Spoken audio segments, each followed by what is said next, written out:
السلام عليكم، اللهم صل وسلم على سيدنا محمد. لو انت اول مره تشوفيني انا رشا الاسيوطي، حابه اقول لك نورتيني. يا صباح الجمال على احلى الناس. النهارده وصفتنا بجد اسهل فرخه وبطاطس في الكيس الحراري، يعني اكله كامله متكامله، لا غسيل حلل كتير ولا وقفه طويله في المطبخ، كل حاجه بتتحط مع بعض وتستوي لوحدها. لو انت حابه تشوف الفيديو كامل بكل تفصيله، هو موجود على القناه. ما تنسيش تعملي اشتراك في القناه وتفعلي زر الجرس عشان نشوف بعض تاني ان شاء الله وتنوريني. تعالى اخدك نغسل المواعين مع بعض ونشوف التتبيله عملناها ازاي. تعالي بقى نقول التتبيله: معلقه من الملح والفلفل والكزبره، ومعلقتين كاري، ومرقه دجاج اختياري، ومعلقه من معجون الطماطم، وهتحطي دبس رمان، معلقه من دبس الرمان. طب الدبس الرمان ده بيخلي طعم اللحمه طريه جدا وناعمه جدا. انت طبعا تكوني غاسله الفرخه كويس جدا وحطها في محلول النقع.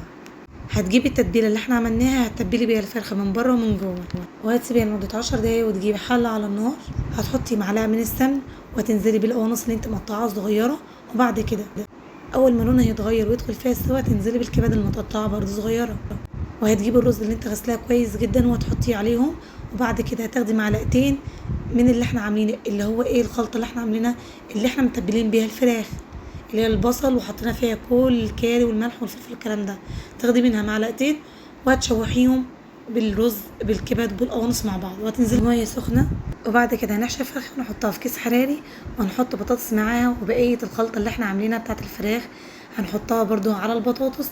وبعد كده ندخلها الفرن. الفيديو الكامل بكل تفاصيل على القناه.